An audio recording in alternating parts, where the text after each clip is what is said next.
Hello dear students, welcome to academy of science. तो चलिए शुरू करते हैं अपना पहला लेक्चर केमिकल काइनेटिक्स का। तो शुरू करने से पहले हम कुछ बेसिक सी बातें समझना चाहेंगे किसी एक केमिकल रिएक्शन के बारे में। मान लीजिए अपने पास एक ये कंटेनर है, जिस कंटेनर में कोई एक सब्सटेंस पहले से रखा हुआ है और वो सब्सटेंस है अपना ए सब्सटेंस इसके अंदर पहले से रखा हुआ है। अब मैं इस कंटेनर में बाहर से कोई दूसरा सब्सटेंस मिक्स कर रहा हूं और वो सब्सटेंस मान लीजिए बी है। तो पहला सवाल आपके दिमाग में ये उठता है कि क्या सर ये जो ए और बी हैं, ये ए और बी आपस में मिक्स होकर कोई नया प्रोडक्ट पी बनाएंगे या नहीं बनाएंगे। ठीक है, मान लीजिए अपना पहला सवाल जो है वो ये है कि जब हमने ए और बी को मिक्स किया तो मिक्स करने से इस प्रोडक्ट पी का फॉर्मेशन होगा या नहीं होगा। ये अपना पहला सवाल था। तो इसको अगर मैं केमिस्ट्री की टर्म्स में बात करूं तो इस चीज को हम बोलते हैं सबसे पहले फिजिबिलिटी ऑफ ए प्रोसेस या फिजिबिलिटी ऑफ ए रिएक्शन। ठीक है, कि कोई रिएक्शन होगी या नहीं होगी। और जैसे ही मेरे दिमाग में सवाल आया मैं तुरंत गया थर्मोडायनेमिक्स के पास। किसके पास गए हम? थर्मोडायनेमिक्स के पास। और हमने थर्मो से पूछा कि बता ये वाला प्रोसेस होगा या नहीं होगा। तो थर्मो ने मुझे बताया कि अगर constant temperature and constant pressure पे इस रिएक्शन का डेल्टा जी आता है लेस देन 0, तब तो ये प्रोसेस हो जाएगा। आप सब जानते हैं कि ये कंडीशन होती है किसी स्पॉन्टेनियस प्रोसेस की। ठीक है, तो थर्मो ने बताया कि अगर कांस्टेंट टेम्परेचर और कांस्टेंट प्रेशर पर इसका जो change in Gibbs free energy है, जो डेल्टा जी है, अगर वो लेस देन 0 आ गया तब तो ये प्रोसेस कैसा होगा? स्पॉन्टेनियस होगा। और अगर कांस्टेंट टेम्परेचर और कांस्टेंट प्रेशर पे इसका डेल्टा जी आता है ग्रेटर देन 0, तब ये प्रोसेस होगा नॉन स्पॉन्टेनियस। नॉन स्पॉन्टेनियस का मतलब है कि आप चाहे कितना ही ए में बी मिला लो, ये अपने आप पी में कन्वर्ट नहीं होंगे। ठीक है, तो ऐसा कब होगा? जब डेल्टा जी की वैल्यू कैसी होगी? बोलो, पॉजिटिव होगी। क्लियर है यहां तक? इसका मतलब सुनिए, जब भी आपको ये जानना हो कि कोई रिएक्टेंट जो है वो प्रोडक्ट में कन्वर्ट होगा या नहीं होगा, मतलब उसकी अगर आपको फिजिबिलिटी जाननी हो कि वो प्रोसेस फिजिबल है या फिजिबल नहीं है, तो प्रोसेस फिजिबल तब होता है जब डेल्टा जी की वैल्यू क्या हो? Less than 0। लेकिन ये केवल कब? कांस्टेंट टेम्परेचर और कांस्टेंट प्रेशर पे। और अगर वो डेल्टा जी आ जाए पॉजिटिव तो प्रोसेस फिजिबल नहीं होगा। ठीक है, वो प्रोसेस नॉन स्पॉन्टेनियस बन जाएगा। क्लियर होगा सबको यहां तक?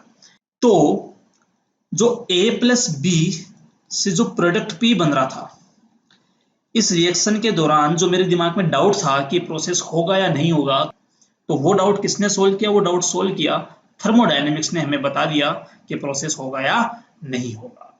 क्लियर है यहां तक? अब दूसरा सवाल दिमाग में क्या आता है कि जो A और B है, जब ये रिएक्शन खत्म होगी, जब ये रिएक्शन कंप्लीट हो जाएगी, तब A और B आपस में कितना रिएक्ट करेंगे। ठीक है, और ये रिएक्शन खत्म होने के बाद में कितना A बचेगा, कितना B बचेगा और कितना P बचेगा। इस चीज को हम केमिस्ट्री की लैंग्वेज में बोलते हैं, ध्यान से सुनना, इसको हम बोलते हैं एक्सटेंट ऑफ रिएक्शन। क्या बोलेंगे इसको? Extent of reaction. और ये एक्सटेंट ऑफ रिएक्शन हमें बताता है कि वो जो रिएक्टेंट है, वो रिएक्टेंट कितना कंज्यूम हो चुके हैं। ठीक है, कितने रिएक्टेंट्स आपस में रिएक्शन कर चुके हैं आपस में, और कितना प्रोडक्ट फॉर्म हो चुका है। इस चीज को हम बोलते हैं एक्सटेंट ऑफ रिएक्शन। और आप सब जानते हैं कि ये वाली बात जो हमें बताता है, अगर मान लो अगर ये रिएक्शन रिवर्सिबल होती, क्या होती है? रिवर्सिबल। तो रिवर्सिबल रिएक्शन के लिए आप जानते हैं कि अगर आपके पास में इक्विलिब्रियम कांस्टेंट की वैल्यू हो तो आप इजीली बता सकते हैं कि इक्विलिब्रियम पर ए की कॉन्सेंट्रेशन क्या होगी, बी की कॉन्सेंट्रेशन क्या होगी और पी की कॉन्सेंट्रेशन क्या होगी। तो कहने का मतलब ये हुआ, देखो दो बातें हमने आज तक अभी तक सीखी हैं। क्या? पहली बात, कोई प्रोसेस हो रहा है या नहीं हो रहा है, उसकी फिजिबिलिटी कौन बता देगा आपको? थर्मो बता देगा, थर्मोडायनेमिक्स आपको बता देगा। वो रिएक्शन कितनी हुई है, उस रिएक्शन का एक्सटेंट क्या है, ये वाली बात आपको कौन बता देगा? ये आपको केमिकल इक्विलिब्रियम बता देगा। क्लियर है सबको यहां तक? अब आते हैं एक तीसरे और इंपॉर्टेंट मुद्दे पर, सबसे इंपॉर्टेंट पॉइंट पर आते हैं, और वो क्या है वो समझिए। मान लो मुझे ये जानना हो कि जब ए और बी आपस में रिएक्शन करके प्रोडक्ट पी बना रहे हैं, तो सबसे पहले मुझे ये जानना है कि जब रिएक्शन शुरू होने के बाद 10 मिनट हो चुके होंगे, t is equal to 10 minute हो चुके होंगे, तब इस P की अमाउंट क्या बनेगी, तब A कितना कंज्यूम हो चुका होगा और B कितना कंज्यूम हो चुका होगा। अगर मुझे ये बात जाननी हो तो मैं कैसे पता लगाऊं? तो पहला सवाल, क्या थर्मो हमें ये बताता है कि ये A कितना कंज्यूम होगा, B कितना कंज्यूम होगा, P कितना बनेगा? आंसर है नो। थर्मोडायनेमिक्स केवल ये बताता है कि वो प्रोसेस होगा या नहीं होगा। चलिए दूसरा चेक करते हैं कि क्या पता इक्विलिब्रियम कांस्टेंट से आंसर मिल जाए। तो याद रहे इक्विलिब्रियम कांस्टेंट से जो आप कहते हो कि प्रोडक्ट की कंसंट्रेशन अपॉन रिएक्टेंट की कंसंट्रेशन जो आप बोलते हो, ये केवल और केवल इक्विलिब्रियम पर वैलिड होता है। कहां होता है बोलो? ये इक्विलिब्रियम पे वैलिड होता है। क्या हमें A, B और P की कंसंट्रेशन इक्विलिब्रियम पे चाहिए? नहीं, हमें पता ही नहीं इक्विलिब्रियम कब आएगा। हमें तो A और B और P की कंसंट्रेशन हमें चाहिए कब? जब टाइम कितना हो चुका हो, 10 मिनट हो चुका हो। तो यहां से मुझे पता चला कि ना तो इस वक्त मेरे थर्मोडायनेमिक्स काम की है, ना ही मेरे इस टाइम पर काम का कौन है, इक्विलिब्रियम वाला कॉन्सेप्ट है। मुझे तो इस टाइम पर मतलब 10 मिनट पर अगर A, B और P की कॉन्सेंट्रेशन चाहिए तो मुझे कुछ ऐसा ढूंढना पड़ेगा या मुझे कुछ ऐसा पता लगाना पड़ेगा जिससे मुझे ये पता चल जाए कि जो P बन रहा है ना, ये P 1 मिनट में कितना बनता है। अरे भाई, अगर कोई मुझे ये बता दे कि 1 मिनट में P कितना बन रहा है तो मैं उस 1 मिनट को 10 से मल्टीप्लाई करके 10 मिनट का आंसर निकाल लूंगा। ऐसे मान लीजिए मुझे A की कॉन्सेंट्रेशन पता करनी है और कोई मुझे बता दे कि 1 मिनट में जो A है ये A कितना कंज्यूम हो रहा है या 1 मिनट में B कितना कंज्यूम हो रहा है, तो मैं यहां से 10 मिनट के आंसर निकाल सकता हूं। अरे बात समझ में आ रही है सबको यहां तक? मतलब क्या हुआ, सुनिए सुनिए ध्यान से सुनिए। अगर कोई मुझे ऐसे कह दे कि A, B और जो P हैं ये तीनों के तीनों पर यूनिट टाइम, टाइम की यूनिट यहाँ पर कुछ भी हो सकती है, टाइम की यूनिट यहाँ पर सेकंड, मिनट, आर जो आप जानते हो कुछ भी हो सकती है, ठीक है। अगर ये ए, बी और पी हैं, ये पर यूनिट टाइम में कितना तो बन रहे हैं, इनका कितना फॉर्मेशन हो रहा है या फिर इन दोनों का कितना कंजप्शन हो रहा है या आपस में कितने कंज्यूम हो रहे हैं पर यूनिट टाइम में, तो मैं बता दूंगा कि 10 मिनट बाद ये कितना खत्म होगा, ये कितना खत्म होगा और पी कितना बनेगा। और आपको बता दूं, इसी चीज को बोलते हैं कि फॉर्मेशन पर यूनिट टाइम या कंजप्शन पर यूनिट टाइम जो होता है, इसी को बोलते हैं रेट। क्या बोलते हैं इसको? रेट। मतलब अगर मुझे कहीं से ये पता चल जाए, ध्यान से सुनिएगा, केमिकल काइनेटिक्स की बहुत इंपॉर्टेंट बात है, ऐसे कर दूं केमिकल काइनेटिक्स की जान होती है ये वाली, ठीक है। सुनिए जरा ध्यान से। अगर मुझे कोई पीके बनने की रेट बता दे तो मैं यहां से आपको बिल्कुल बता दूंगा कि टी टाइम पर पी कितना बनेगा। अगर वो कोई मुझे ए और बी के कंज्यूम होने की रेट बता दे तो भी मैं आपको बता दूंगा कि टी टाइम पर ए और बी कितने कंज्यूम होंगे। तो यहां से कॉन्सेप्ट क्या आया? कॉन्सेप्ट समझिए।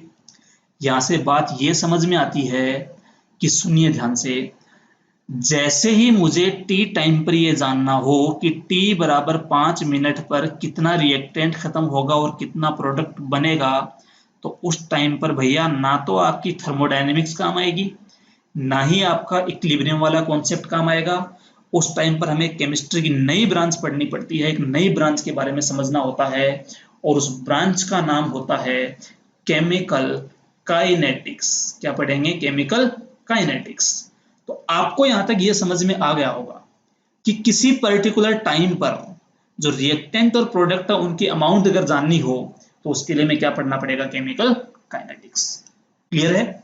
चलिए इसी खूबसूरत बात को हम एक और एग्जांपल से समझते हैं, मजा आएगा आपको समझ के, ध्यान से सुनिएगा। बहुत ही फेमस एलिमेंट होता है पीरियोडिक टेबल का एक कार्बन, जिसके अलग अलग रूप होते हैं, अलग अलग रंग दिखाता है भी। और वो कौन से रूप है? इसी कार्बन का एक बहुत ही महंगा, अमीरों के पास जो होता है वो वाला रूप होता है डायमंड। कार्बन की एक फॉर्म कौन सी होती है? डायमंड। और इसी कार्बन की एक फॉर्म होती है जिसको हम बोलते हैं ग्रेफाइट, जिसको आप कोल भी बोल सकते हो, ठीक है। ये जो कार्बन डायमंड और कार्बन ग्रेफाइट होते हैं, कार्बन की दो फॉर्म होते हैं, अलग अलग फॉर्म होते हैं। इनकी स्ट्रक्चर जो है वो आप स्ट्रक्चर आप इनऑर्गेनिक केमिस्ट्री के केमिकल बॉन्डिंग में पढ़ लोगे वहां पर, ठीक है। उसकी स्ट्रक्चर की मैं बात नहीं कर रहा। मजे की बात सुनिए जनाब, जो डायमंड करोड़ों रुपए का आता है, काफी महंगा होता है, वो डायमंड जो कुछ रुपए में आ जाता है, 2, 4, 5 रुपए में आ जाता है, जो आपकी पेंसिल होती है ना, पेंसिल, उस पेंसिल के अंदर ग्रेफाइट होता है, वो 2-4-5 रुपए में पेंसिल आ जाती है। ये तो 2-4-5 रुपए की चीज आप देख रहे हो, और ये जो करोड़ों रुपए का डायमंड जिसको आप जानते हो, इस करोड़ों रुपए के डायमंड से ये 2-4-5 रुपए की जो चीज है वो कहीं ज्यादा स्टेबल होती है। अगर मैं बात करता हूं इनकी थर्मोडायनेमिक स्टेबिलिटी की, कि इन दोनों में से कौन सा ज्यादा स्टेबल है ग्रेफाइट और डायमंड में, तो आपको बता दूं ग्रेफाइट की थर्मोडायनेमिक स्टेबिलिटी डायमंड से ज्यादा होती है। कमाल हो गया। कैसे हुआ ये कि जो डायमंड काफी महंगा होता है वो तो कम स्टेबल है, और जो एक सस्ती सी चीज होती है, जो रद्दी सी चीज होती है, जो ग्रेफाइट होता है, वो ज्यादा स्टेबल है। इसका मतलब ये हुआ कि अगर किसी के पास, ध्यान से सुनिएगा मेरी बात, अगर किसी के पास डायमंड है जो कम स्टेबल है, तो डायमंड फिर तो कन्वर्ट हो जाना चाहिए किसमें बोलो, ग्रेफाइट में, जो ज्यादा स्टेबल है। और अगर ऐसा हो गया तो बहुत से लोग बर्बाद हो जाएंगे। कैसे बर्बाद हो जाएंगे? मान लो कोई बहुत अमीर आदमी है, उस अमीर आदमी के पास में करोड़ों के हीरे रखे हैं, ठीक है ना, कई करोड़ों के, मतलब लाखों करोड़ों के हीरे उसके पास रखे हुए हैं, और मैंने आपको अभी भी बताया कि जो डायमंड है वो ग्रेफाइट में कन्वर्ट हो सकता है, क्योंकि ज्यादा स्टेबल कौन है, ग्रेफाइट है। जैसे ही वो डायमंड ग्रेफाइट में कन्वर्ट होगा, उसके लाखों करोड़ों के हीरे कुछ रुपीज के बचेंगे सिर्फ, और ऐसा होते ही वो बर्बाद हो जाएगा। तो सवाल ये उठता है कि क्या वो अमीर आदमी इतना मूर्ख है? क्या उस अमीर आदमी को पता नहीं है कि डायमंड ग्रेफाइट में कन्वर्ट हो सकता है? तो जवाब सुनिए, उस अमीर आदमी को बिल्कुल पता है कि डायमंड जो है ये ग्रेफाइट में कन्वर्ट हो सकता है, लेकिन उसको ये भी पता है कि इस डायमंड को ग्रेफाइट में कन्वर्ट होने में लाखों करोड़ों साल भी लग सकते हैं। मतलब ये डायमंड ग्रेफाइट में कितने टाइम में कन्वर्ट होगा, इस डायमंड की ग्रेफाइट में कन्वर्जन की जो रेट है वो रेट कितनी है, उस रेट का भी उसको पता है, और वो रेट बहुत कम है। ऐसे कह दूं कि ये वाली रिएक्शन टू स्लो है। टू स्लो का मतलब इतनी स्लो है कि अगर आज आपके पास डायमंड रखा हुआ है तो उसको ग्रेफाइट में कन्वर्ट होने में कई कई लाखों करोड़ों साल लग सकते हैं, लाखों साल उसमें लग सकते हैं कन्वर्ट होने में, और वो भी तब जब उसको कन्वर्जन के लिए सुटेबल कंडीशंस मिले। ऐसा नहीं है कि डायमंड पड़ा है, पड़ा पड़ा लाखों करोड़ साल में अपने ग्रेफाइट बन गया, नहीं। जब उसको सुटेबल कंडीशंस मिलेंगी, उन सुटेबल कंडीशंस में डायमंड ग्रेफाइट में कन्वर्ट हो जाएगा। ठीक है, तो देखिए यहां पर दो बातें, बहुत ध्यान से सुनिएगा। क्या बात है? मैंने आपको ये कहा कि डायमंड कम स्टेबल है और ग्रेफाइट ज्यादा स्टेबल है, तो इसका मतलब थर्मो से मैंने पूछा कि बता थर्मोडायनेमिक्स, क्या डायमंड कभी ग्रेफाइट में कन्वर्ट हो सकता है? तो थर्मो ने कहा हाँ बिल्कुल कन्वर्ट होएगा, क्योंकि इसका डेल्टा जी क्या होता है, लेस देन 0 होता है। और मैंने आपको अभी भी कहा कि जो जो रिएक्शंस का डेल्टा जी लेस देन 0 होता है वो फिजिबल रिएक्शंस होती हैं, वो अपने आप कंप्लीट हो सकती हैं। ये बात मैंने थर्मो से पूछी। अब जैसे ही थर्मो से मैंने पूछा कि डायमंड ग्रेफाइट में कन्वर्ट हो सकता है, तो बहुत से लोग डर गए यहां पर।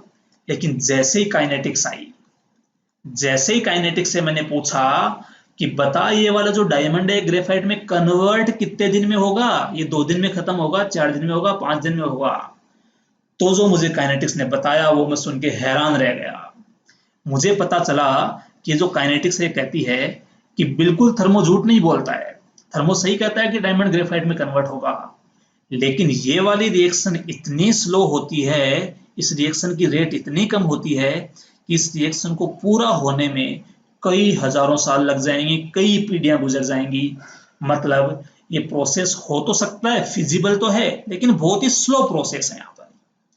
तो अब आप मुझे बताओ कि इस प्रोसेस के बारे में कंप्लीट इंफॉर्मेशन किसने दी? क्या अकेली थर्मोडायनेमिक्स इसके बारे में कंप्लीट इंफॉर्मेशन बता सकती है? नहीं बता सकती।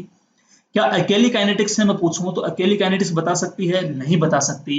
इसका मतलब पहली बात जो मैं बोलने जा रहा हूं बहुत ही इंपॉर्टेंट बात है, सुनिए।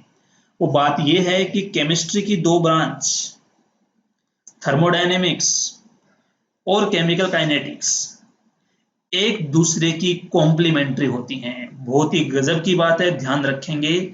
ये वाली ब्रांच एक दूसरे की कॉम्प्लीमेंट्री ब्रांच आप इनको बोल सकते हो। क्यों बोल सकते हैं कॉम्प्लीमेंट्री, वो सुनिए। कोई प्रोसेस होगा या नहीं होगा वो इंफॉर्मेशन थर्मोडायनेमिक्स के पास ही रहती है, और कोई प्रोसेस कितनी देर में होगा वो इंफॉर्मेशन केमिकल काइनेटिक्स के पास होती है। अगर आपके पास थर्मो की इंफॉर्मेशन नहीं है और आपने सिर्फ केमिकल काइनेटिक्स से पूछा कि इसकी रेट क्या है, तो पता चले कि आपने एक ऐसी रिएक्शन की रेट कैलकुलेट कर ली है जो वास्तव में होती ही नहीं है, क्योंकि आपको थर्मो की नॉलेज तो आपको पास है नहीं। और आपने क्या किया कि हाइपोथेटिकली केमिकल काइनेटिक्स से एक ऐसी रिएक्शन की रेट पता लगा ली जो वास्तव में होती ही नहीं है। और आपको केमिकल काइनेटिक्स की नॉलेज नहीं है, आपके पास सिर्फ थर्मो की नॉलेज है। तो आपने कार्बन की डायमंड और ग्रेफाइट वाली बात पे भरोसा कर लिया कि जो आज आपके पास डायमंड है वो सारा ग्रेफाइट में कन्वर्ट हो जाएगा। तो ये बात सुन के आपको हार्ट अटैक भी आ सकता है। इसलिए मैं आपको ये बोलना चाहूंगा कि किसी रिएक्शन की कंप्लीट स्टडी करने के लिए थर्मोडायनेमिक्स की भी जरूरत होती है, केमिकल काइनेटिक्स की भी जरूरत होती है। ये जो केमिकल काइनेटिक्स है एक टाइम से रिलेटेड इश्यूज के बारे में बात करती है, और थर्मो बात करती है उसकी एनर्जी से रिलेटेड इश्यूज के बारे में और उसकी फिजिबिलिटी के बारे में कि कोई रिएक्शन होगी या नहीं होगी। तो आज के बाद ध्यान रखेंगे पहला पॉइंट कि केमिस्ट्री की जो ब्रांचेज हैं कौन कौन सी, थर्मोडायनेमिक्स एंड केमिकल काइनेटिक्स एक दूसरे की कॉम्प्लीमेंट्री ब्रांचेज होती हैं। पहली बात यहां तक आपको समझ में आ गई होगी। चलिए एक और एग्जांपल समझते हैं।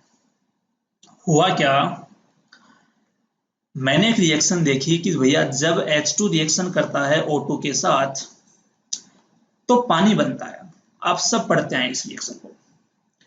और मैंने एक रिएक्शन और देखी कि जब N2O4 कन्वर्ट होता है NO2 में, 2NO2 में।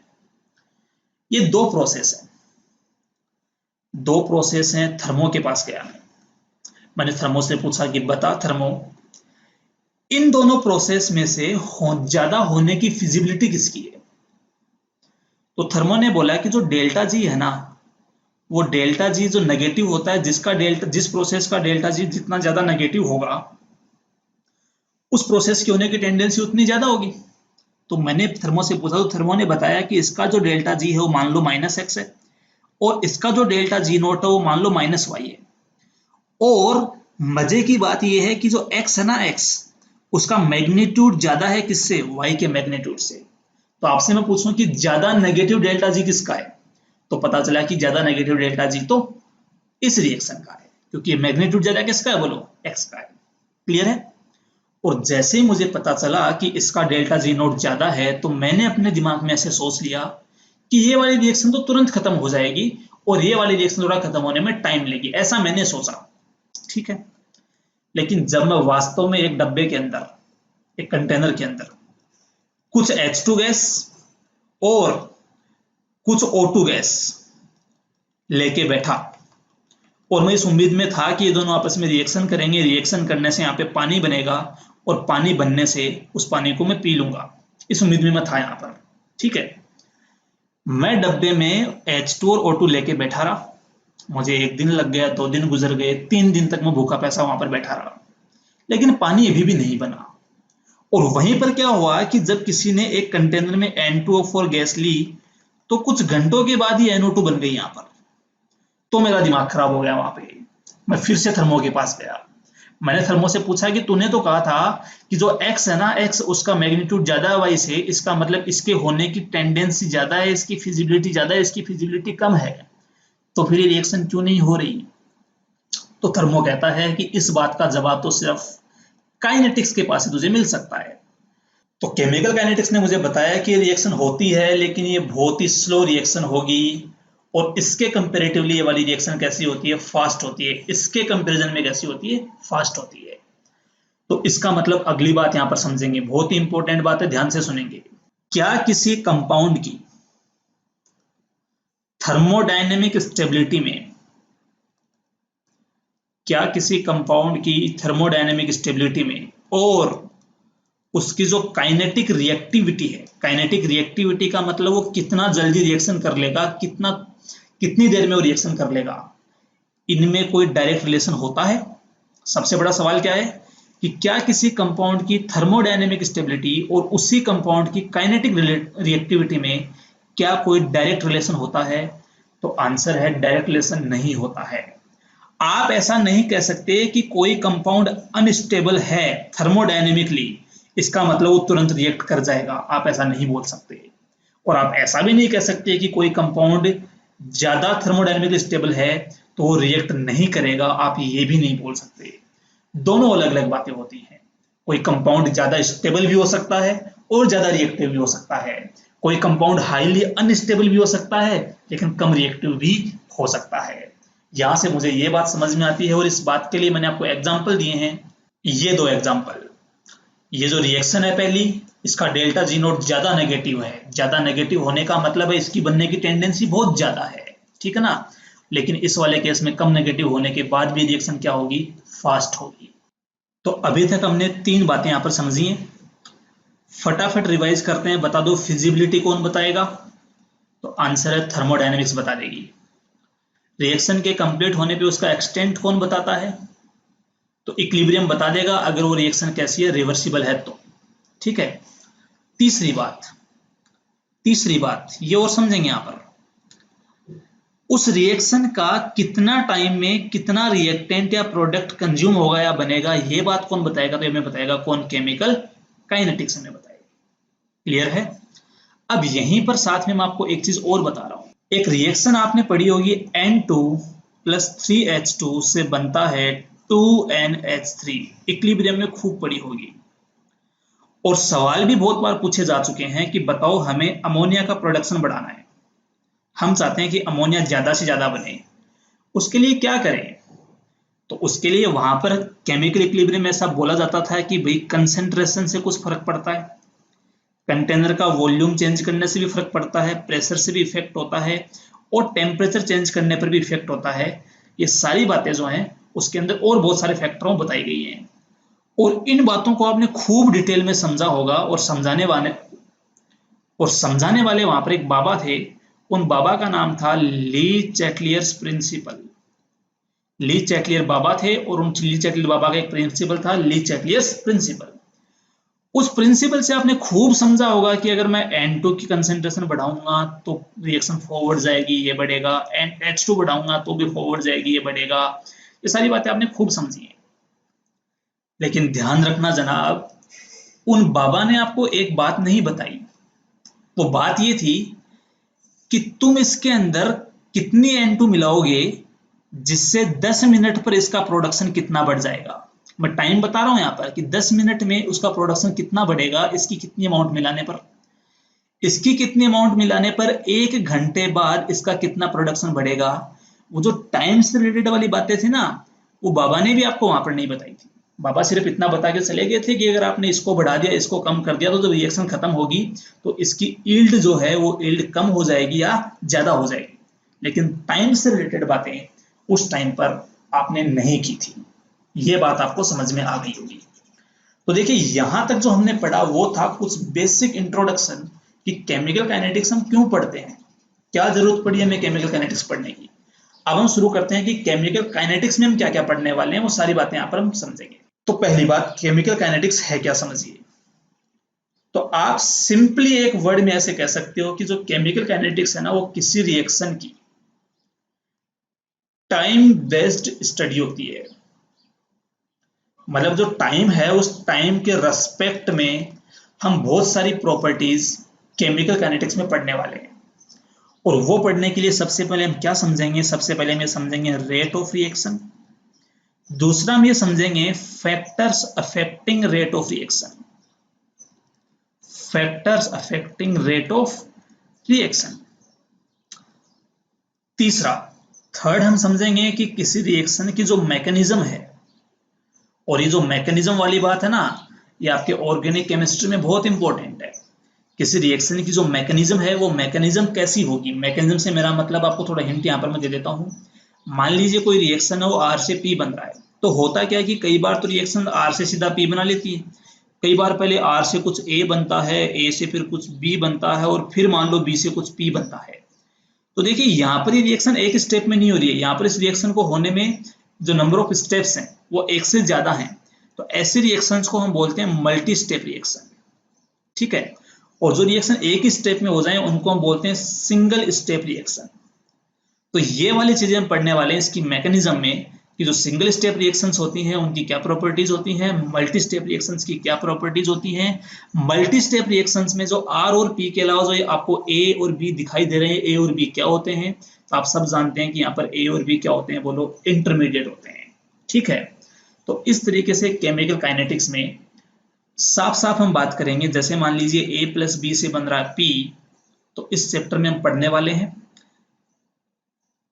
कि A की डिसअपियर होने की रेट क्या है, B के रिएक्ट करने की रेट क्या है, P के बनने की रेट क्या है, इस रिएक्शन की ओवरऑल रेट क्या है, वो कौन कौन से फैक्टर्स हैं जो इनकी रेट को अफेक्ट कर सकते हैं, किसी पर्टिकुलर टाइम पर A की कंसेंट्रेशन, B की कंसेंट्रेशन, P की कंसेंट्रेशन क्या है, और इस रिएक्शन की जो मैकेनिज्म है वो मैकेनिज्म कैसे होगी। अगर ये रिएक्शन बहुत ज्यादा फास्ट है तो उस रिएक्शन में क्या मिलाएं कि रिएक्शन स्लो हो जाए, और अगर रिएक्शन बहुत ज्यादा स्लो है तो उसमें क्या मिलाएं जिससे कि ये फास्ट हो जाए। तो ये सारी की सारी बातें हम इस चैप्टर में करने वाले हैं। बहुत ही डिटेल में एक एक कॉन्सेप्ट को अच्छे से यहाँ पर हम समझने वाले हैं। तो चलिए शुरू करते हैं सबसे पहले क्लासिफिकेशन ऑफ रिएक्शन से। क्लासिफिकेशन ऑफ रिएक्शंस किसके बेसिस पे? तो सिंपल सा फंडा है, यहां पर हम क्लासिफिकेशन कर रहे हैं टाइम के बेसिस पे, based on time, on basis of time, time के बेसिस पे हम क्लासिफिकेशन कर रहे हैं। क्या क्लासिफिकेशन कर रहे हैं? तो सबसे पहला हम बात करेंगे वो वाली रिएक्शन जो वेरी फास्ट रिएक्शन होती है, जिनकी रेट बहुत ज्यादा होती है। वेरी फास्ट से मेरा मतलब क्या है? जो रिएक्शन मिली सेकेंड्स में खत्म हो जाए, या कुछ माइक्रो सेकेंड्स में खत्म हो, या कुछ रिएक्शन सेकेंड्स में खत्म हो जाए, उनको मैं यहां पर कंसिडर कर रहा हूं किसमें? वेरी फास्ट रिएक्शन में। ठीक है। एग्जाम्पल, इनमें जो पहला एग्जाम्पल होता है वो होता है कुछ प्रिसिपिटेशन रिएक्शंस का। जैसे कि जब आप सिल्वर नाइट्रेट में AgNO3 में NaCl मिलाएंगे तो यहां से फॉर्मेशन होता है AgCl का, और प्लस बनता है यहाँ पर NaNO3। आप जानते हैं कि इसका प्रेसिपिटेट बन जाता है AgCl का। तो जो कुछ प्रेसिपिटेशन रिएक्शंस होती हैं जिनके अंदर सिल्वर नाइट्रेट और NaCl मिलकर प्रेसिपिटेट बना रहे होते हैं, यहाँ पर यह रिएक्शन बहुत ही फास्ट रिएक्शन होती है। इसके अलावा कुछ एसिड बेस रिएक्शंस, जैसे कि मान लीजिए स्ट्रॉन्ग एसिड रिएक्शन कर रहा है स्ट्रॉन्ग बेस के साथ और सोल्ट बना रहा है। एग्जांपल देखते हैं इसका। एग्जांपल है NaOH, स्ट्रॉन्ग बेस होता है, इसको आपने मिलाया HCl में, स्ट्रॉन्ग एसिड होता है। तो यूं मानो कि पलक झपकते ही माइक्रो सेकंड्स में तुरंत ये बना लेगा सोल्ट NaCl प्लस क्या बना लेगा? H2O। तो ये वाली रिएक्शंस भी बहुत ही फास्ट होती हैं। ठीक है, तो इनको हम यहाँ पर डिफाइन करेंगे वेरी फास्ट रिएक्शंस में। क्लियर है? दूसरी रिएक्शंस क्लासिफिकेशन में सेकंड टाइप जो है, सेकंड हम यहाँ पर बात करने वाले हैं वेरी स्लो रिएक्शंस की। वेरी स्लो रिएक्शंस का मतलब जिनको पूरा होने में कई साल लग जाते हैं, या मैं ऐसे कह सकता हूँ कई महीने लग जाते हैं, या आप ऐसे कह सकते हो कुछ रिएक्शंस को पूरा होने में तो कई डिकेड्स लग जाते हैं, कई दशक यहाँ पर उनको पूरा होने में लग जाएंगे। और इसका सबसे जो फेमस एग्जांपल है वो आप जान सकते हो कि जब डायमंड ग्रेफाइट में कन्वर्ट होता है तो उसको कई साल लगते हैं। तो ऐसी रिएक्शंस बहुत ही स्लो रिएक्शन होती हैं। उसके अलावा आप जानते हैं rusting of iron. Rusting of iron, जब किसी लोहे पर जंग लगता है तो वो रिएक्शन भी बहुत स्लो होती है, उसको पूरा होने में कई साल लग जाते हैं। और ऐसी एक रिएक्शन है जिसको मैंने आपको अभी भी बताया, H2O प्लस हाफ O2, जिससे फॉर्मेशन होता है H2O का। ये भी बहुत ही ज्यादा स्लो रिएक्शन होती है, इनको पूरा होने में बहुत टाइम लग जाता है। और जो तीसरी कैटेगरी है, वो तीसरी कैटेगरी आती है मॉडरेट, मॉडरेटली फास्ट, या आप ऐसे कह सकते हो स्लो रिएक्शन, तो ना तो बहुत ज्यादा फास्ट हो ना ही बहुत ज्यादा स्लो। ये जैसे मान लीजिए N2O5 जो वो डिकम्पोज होता है NO2 प्लस O2 में, जनरली रिएक्शन करवाई जाती है CCl4 सॉल्वेंट में। कंफ्यूज मत होना, यहाँ पर CCl4 सिर्फ सॉल्वेंट है, वो इसके साथ कोई रिएक्शन नहीं करेगा। ये रिएक्शन स्लो रिएक्शन होती है। ठीक है, इसके अलावा और बहुत सारे रिएक्शन, जैसे मान लीजिए हाइड्रोजन आयन जो है वो डिकम्पोज हो रहा है किसमें? H2 प्लस I2 में, तो ये वाली रिएक्शन भी एक स्लो रिएक्शन होती है या मॉडरेट रिएक्शन होती है। ठीक है, तो इस तरीके से हमने रिएक्शंस को टाइम के बेसिस पे या यूं कहूं उनकी रेट के बेसिस पे तीन कैटेगरी में क्लासिफाई कर लिया। और वो तीन कैटेगरी कौन कौन सी हैं? पहला उसमें आता है ट्रू स्लो, दूसरा आता है उसमें ट्रू फास्ट, और तीसरा आता है स्लो या जिनकी मॉडरेट रेट हो, ना रेट बहुत ज्यादा हो ना ही रेट बहुत कम। ठीक है, अब सवाल ये कि सर हम कौन सी पढ़ने वाले हैं इनमें से केमिकल काइनेटिक्स में? तो पहली बात कर लेते हैं टू फास्ट की। आप खुद बताओ, जो रिएक्शन पलक झपकते ही हो गई, जो रिएक्शन माइक्रो सेकंड्स में हो गई, जिसमें आपको कोई चेंज नजर भी नहीं आया जब वो रिएक्शन हो रही थी, क्या उन रिएक्शंस को हम इजीली पढ़ सकते हैं? नहीं पढ़ सकते। तो इस चैप्टर में ट्रू फास्ट रिएक्शंस के बारे में हम नहीं पढ़ेंगे, ठीक है। मतलब जो भी एसिड बेस रिएक्शंस हैं उनके बारे में हम यहाँ पर नहीं पढ़ने वाले। उसके बाद ट्रू स्लो, जिन रिएक्शंस को पढ़ने में कुछ साल लग जाते हैं, कुछ दशक लग जाते हैं, कुछ महीने लग जाते हैं, कुछ पीढ़ियां लग जाती हैं, उन रिएक्शन को पढ़ना भी पॉसिबल नहीं है। ऐसा तो करेंगे नहीं कि मान लो आज आप उन रिएक्शंस के बारे में स्टडी कर रहे हैं और आप स्टडी करके काफी आपको साल गुजर गए और आप निपट लिए, निपटने के बाद में आपके जो बच्चे हैं वो स्टडी कर रहे हैं, फिर उनके जो बच्चे हैं वो स्टडी कर रहे हैं, ऐसे 3-4 पीढ़ियां एक ही रिएक्शन की स्टडी कर रही हैं। तो वो प्रैक्टिकली पॉसिबल यहाँ पर नहीं है। तो इस चैप्टर में हम ट्रू स्लो रिएक्शंस के बारे में भी नहीं पढ़ने वाले हैं। हम पढ़ेंगे कुछ स्लो रिएक्शंस के बारे में, कुछ मॉडरेटली स्लो रिएक्शंस के बारे में। जैसे कि आपको बता देता हूं कौन कौन सा। N2O5 डिकम्पोज होता है, डिटेल में पढ़ेंगे इस चैप्टर में इसके बारे में। H2O2 डिकम्पोज होता है, मॉडरेटली स्लो रिएक्शन है, पढ़ेंगे इस चैप्टर में। तीसरा, जो एस्टर का हाइड्रोलिसिस होता है, एसिडिक हाइड्रोलिसिस, वो भी पढ़ेंगे। चौथा, जो इन्वर्जन ऑफ केन शुगर होता है, जो सुक्रोज का हाइड्रोलिसिस होता है, वो भी हम इस चैप्टर में पढ़ेंगे। ऐसे करके लगभग इस चैप्टर में हम वो सारी रिएक्शंस कवर करने वाले हैं जो स्लो कैटेगरी में आती हैं, ताकि जिनको इजीली हम पढ़ सकें, जिनको कंप्लीट होने में ना तो बहुत ज्यादा समय लगता है ना ही बहुत कम समय लगता है, जिनकी मॉडरेट रेट होती है, वो हम इस चैप्टर में पढ़ने वाले। तो उम्मीद है आपको इस चैप्टर का जो बेसिक इंट्रोडक्शन है केमिकल काइनेटिक्स का, कि हम क्यों पढ़ते हैं, कौन कौन सी रिएक्शंस हम इसमें पढ़ने वाले हैं, थर्मोडायनेमिक्स के कौन कौन से ड्रॉबैक्स थे, वो सारी बातें हमने इस लेक्चर में डिस्कस की हैं। उम्मीद आपको सारी बातें समझ में आई होंगी। अगर आपको ये लेक्चर समझ में आया है तो कमेंट बॉक्स में कमेंट करके हमें जरूर बताएं, और अगर आपको इसमें किसी पॉइंट में कहीं पर कोई डाउट है तो भी हमें कमेंट बॉक्स में कमेंट करके जरूर बताएं।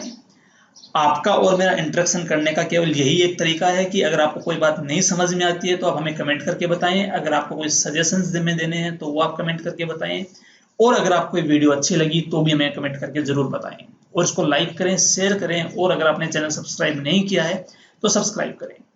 बहुत बहुत धन्यवाद।